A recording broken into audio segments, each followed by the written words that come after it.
ආයුබෝවන් දුෂානි style YouTube channel එකට ඔයාලා හැමදෙනාම ගොඩක් ආදරෙන් පිළිගන්නවා. අද අපි රසම රස සීනි බනිස් හදමු. බේකරියෙන් ගෙනාවා වගේම රසට ගොඩාක් soft එකට අපිට මේ සීනි බනිස් ගෙදරදිම හදා ගන්න පුළුවන්. ඒ වගේම ලොකු වියදමක් යන්නෙත් නැහැ. සෞඛ්‍ය ආරක්ෂිතව අපිටම හදා ගන්න පුළුවන්. ඉතින් අපි බලමු මේ රසවත් සීනි බනිස් හදාගන්නේ කොහොමද? ඒකට අවශ්‍ය අමුද්‍රව්‍ය මොනවද කියලා.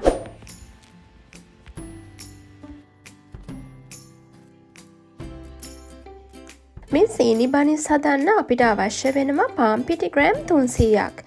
ඒ වගේම ඊස් තේ හැඳි 1යි කාලයි. ලුණු තේ හැඳයි. සීනි මේස හැඳි 3යි. බටර් මේස හැඳි 3මාරක් අවශ්‍ය වෙනවා. කිරි පිටි මේස හැඳි 5යි. මද රස්නේ වතුර මිලිලීටර් 200ක් අවශ්‍ය වෙනවා. මෙන්න මේ දේවල් තමයි අපිට අවශ්‍ය වෙන්නේ. අපි බලමු මේක හදාගන්නේ කොහොමද කියලා. අපි මුලින්ම කරන්නේ ඊස් ටික ඇක්ටිව් කරගන්න එක. අපි ගත්ත මද රස්නේ වතුර මිලිලීටර් 200ට ඊස් ටිකත් සීනි ටිකත් එකතු කරගන්නවා. ඊළඟට හැන්දකින් මේ වගේ හොඳට මිශ්‍ර කරගන්න. ඊළඟට අපි මේක හොඳින් වහලා විනාඩි 10ක් ඊස් ටික හොඳින් ඇක්ටිව් වෙන්න තියාගන්නවා. අපි අරන් තියෙන ඊස්ට් පරණ වෙලා නැත්තම් විනාඩි 10ක් යද්දි මෙන්න මේ වගේ හොඳින් පෙන දාලා පිපිලා තියෙන්න ඕනි. ඊස්ට් ටික මේ වගේ හොඳින් ඇක්ටිව් වුණාට පස්සේ තමයි අපි ඩෝ එක අනන්න පටන් ගන්නෙ. ඊළඟට අපි මේ වගේ බෝල් එකක් අරගෙන ඒකට පිටි ටික එකතු කරගන්නවා. ඊළඟට අපි මේකට ලුණු ටිකත් කිරි පිටි ටිකත් එකතු කරගන්නවා. දැන් අපි මේක හොඳට මිශ්‍ර කරගමු. ඊළඟට අපි ඉස්සෙල්ලා ඇක්ටිව් කරගත්ත ඊස් ටිකත් මේකට එකතු කරගන්නවා. ඊළඟට අපි මේක නැවතත් හොඳින් මිශ්‍ර කරගන්නවා.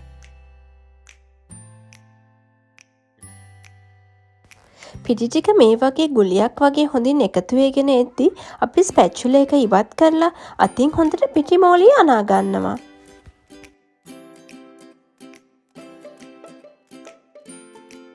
ඊළඟට අපි මේ පිටිමෝලිය භාජනයෙන් ඉවත් කරගෙන මේසෙ උඩට දාගන්නවා. මේසෙ උඩට දාගෙන විනාඩි 5ක් විතර හොඳට මේ විදිහට නීට් කරගන්න. ඔයාලා අවශ්‍ය නම් මේ වෙලාවේදී මේසෙ උඩට පිටි චුට්ටක් ඉහා ගන්න. මේ විදිහට විනාඩි 5ක් හොඳින් නීට් කරගෙන අපි මේකට බටර් ටික එකතු කරගන්නවා. මේ විදිහට බටර් ටික එකතු කරගෙන නැවතත් හොඳින් අපි මේක අනා ගන්නවා. මේ විදිහට බටර් එකතු කරගෙන නීට් කරද්දී ඩෝ එකේ තියෙන ඇලෙන ගතිය ගොඩක් වැඩි වෙනවා. එහෙම වුණාම අපිට මේක නීට් කරගන්න මුලින්ම ගොඩක් අපහසුයි. නමුත් අපි මේ විදිහට පැය කාලක් විතර හොඳට නීට් කරද්දී ඩෝ එකේ තියෙන ඇලෙන ගතිය නැති වෙලා අපිට මේක පහසුවෙන් නීට් කරගන්න පුළුවන් වෙනවා. ඩෝ එක මෙන්න මේ වගේ මේසෙ ගොඩක් ඇලිලා තියෙද්දී ඔයාලට පුළුවන් ඩෝ ස්ක්‍රේපර් එකකින් මේ විදිහට ඩෝ එක හොඳින් එකතු කරගෙන අනා ගන්න. ඇලෙන ගතිය ගොඩාක්ම වැඩි නම් පිටි චුට්ටක් එකතු කරගෙන හොඳට මේ විදිහට නීට් කරගන්න. සාමාන්‍යයෙන් සීනි බනිස් වල තියෙන ගොඩාක් මෘදු ගතිය ලැබෙන්නේ මේ ඩෝ එකේ තියෙන තෙත ගතියෙන්. ඒක නිසා ඔයාලා මේකට පිටි ගොඩාක් එකතු කරගන්න එපා. ඩෝ එකේ තියෙන ඇලෙන ගතිය අඩු වෙලා මෙන්න මේ වගේ අතින් බෝලයක් වගේ හදාගන්න පුළුවන් මට්ටමට එනකන් ඔයාලා හොඳින් නීට් කරගන්න. ඩෝ එක හොඳින් නීට් වුණාම මෙන්න මේ වගේ රබර් එකක් වගේ ඩෝ එක හැදෙනවා. මේක තමයි හරිම පදම. මෙන්න මේ වෙලාවේදී අපි ඩෝ එක අනන එක නවත්තලා මේ වගේ බෝලයක් හදාගන්නවා.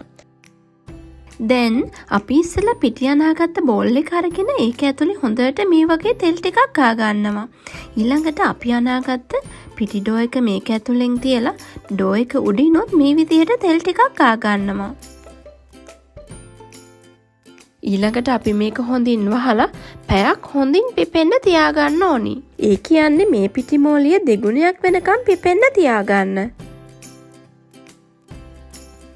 මේ තියෙන්නේ ඩෝ එක පැයකට පස්සේ. මේ බලන්න අපේ ඩෝ එක දැන් දෙගුණයක් වෙන්න පිපිලා තියෙන්නේ.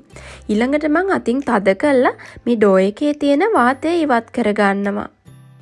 ඊළඟට අපි මේ ඩෝ එක බෝල් එකෙන් ඉවත් කරගෙන මේසෙ උඩට දාගන්නවා. ඔයාලට ඩෝ එකේ ඇලෙන ගතිය ටිකක් අතට දැනෙනවා නම් මේසෙ උඩට පිටි චුට්ටක් දාගන්න. මේ විදිහට දාගත්ත ඩෝ එක අපි රවුමක් හැරයට හදාගන්නවා. ඊළඟට අපි මේක සමාන කොටස් 8කට වෙන් කර ගන්නවා. මේ විදියට කපාගත්ත පිටි කොටස් වලින් අපි ඊළඟට බෝල හදා ගන්නවා. වීඩියෝ එකේ පෙන්වන විදියට මෙන්න මේ වගේ බෝල කරගන්න. මේ විදිහට හදාගන්න පිටි බෝලය මෙන්න මේ වගේ මේසුට තියලා අතින් ටිකක් කරකැවුවහම පිටි බෝලය හරිම ලස්සනට අපිට හදාගන්න පුළුවන්. මෙන්න මේ වගේ. මම දැන් ඔයාලට තවත් එකක් කරලා පෙන්නන්නම්. මේ වගේ පිටි කොටසක් අරගෙන ඉස්සෙල්ලා වගේම මේ වගේ හොඳින් යටට නවා ගන්නවා. ඊළඟට අතින් අපි මේ කොන් ටික ඔක්කොම එකතු කරලා මෙන්න මේ වගේ තද කර ගන්නවා. ඊළඟට මේ විදිහට හදාගත්ත බෝලේ අපි මේසුට තියලා අතින් පොඩ්ඩක් මේ වගේ රවුමට කරකවනවා. මේ විදිහට අපි කොටස් 8න්ම පිටි බෝල 8ක් හදා ගන්නවා. මේ විදිහට හදාගත්ත පිටි බෝල ටික අපි බේකින් පේපර් එකක් දාගත්ත තැටිය උඩින් තියා ගන්නවා. ඔයාලට තැටියට තෙල් හෝ බටර් ටිකක් ගාගෙන වුණත් මේ ටික තියා ගන්න පුළුවන්. මේ ටික අපි නැවතත් හොඳින් පිපෙන්න තියා ගන්න නිසා පිටි බෝල අතර වටේට ටිකක් ඉඩ තියාගෙන මෙන්න මේ විදිහට තියා ගන්න. මේ විදිහට ට්‍රේක උඩින් තියාගත්ත පිටි බෝල ටික අපි නැවතත් වහලා පැය භාගයක් විනාඩි 45ක් අතර කාලයක් නැවතත් හොඳින් පිපෙන්න තියා ගන්නවා.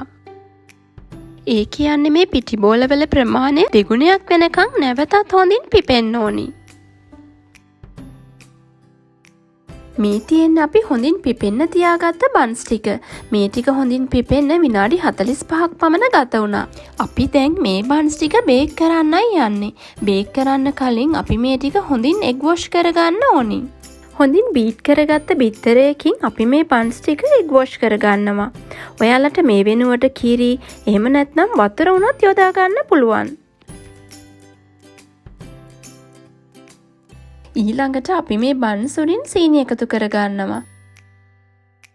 මේ විදිහට හොඳින් සීනි එකතු කරගෙන අපි දැන් මේක oven එකට දාගමු. සෙල්සියස් අංශක 180 ප්‍රීහීට් කරගත්ත oven එකක විනාඩි 20ක් අපි මේක හොඳින් බේක් කරගන්නවා. oven එකේ මැද රැක් එකේ මේ විදිහට බන්ස් ටික දාගන්න. මම මේ වගේ තවත් ඩෝ එකක් අනාගෙන තවත් බන්ස් 8ක් හදාගත්තා. මම මේ බන්ස් 16ම එකපාර මේ විදිහට බේක් කරගන්නවා.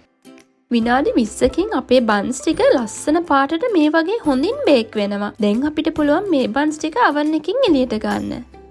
ඉතින් මේ තියෙන්නේ අපි ගෙදරම හදාගත්ත සීනි බනිස් ටික. ඊළඟට අපි මේ බේක් කරගත්ත බන්ස් උඩින් නැවතත් බටර් ටිකක් ගාගෙන රෙදි කෑල්ලකින් වහලා විනාඩි 10ක් හොඳින් තියාගන්නවා. මේ විදිහට බේක් කරගත්ත බන්ස් වල බටර් ගාගෙන තවත් ටිකක් වෙලා වහලා තියාගත්තාම මේ බන්ස් වල තියෙන මෘදු බව තවත් ගොඩක් වැඩි වෙනවා. ඉතින් මේ තියෙන්නේ විනාඩි 10කට පස්සේ. මේ බලන්න මේ බන්ස් ටික දැන් ගොඩාක් සොෆ්ට් එකට තියෙනවා. මම දැන් ඔයාලට පෙන්නන්නම්. අපි බේක් කරද්දි එකට එක ඇලුණු බන්ස් දෙකක් තියෙනවා. මේ බලන්න මේ දෙක ගලවද්දි ගොඩාක් සොෆ්ට් එකට තියෙනවා. ඔයාලට පේනවා ඇති. ඒ වගේම අපි බේකරියෙන් ගේන සීනි බනිස් වගේම වටේ හොඳින් රැලි වෙලා යට හොඳට ලස්සන පාටට බේක් වෙලත් තියෙනවා. අපි දැන් මේකේ මැද කොහොමද කියලා බලමු. මේ බලන්න මේකේ මැද ගොඩාක් සොෆ්ට් එකට තියෙනවා. ඔයාලට පේනවා ඇති. ඉතින් ඔයාලත් මේ රෙසිපි එක try කරලා ගොඩාක් රසට මේ වගේ පුළුන් වගේ soft සීනි බනිස් ගෙදරදීම හදලා පවුලයත් එක්ක රස විඳින්න. මේ වීඩියෝ එකට ඔයා කැමති නම් මට like එකක් දාන්න, යාළුවොත් එක්ක share කරන්න. ඒ වගේම දුෂානිස් ඩයරි එකට subscribe වෙන්නත් අමතක කරන්න එපා. මගේ channel එකත් එක්ක එකතු වෙලා ඉන්න FB page එකට photos එවන ඔයාලා හැමෝටම ගොඩාක් ස්තුතියි. අපි ආයෙමත් මේ වගේ වීඩියෝ එකකින් හමු වෙමු. ඔයාලා හැමෝටම සුබ දවසක්.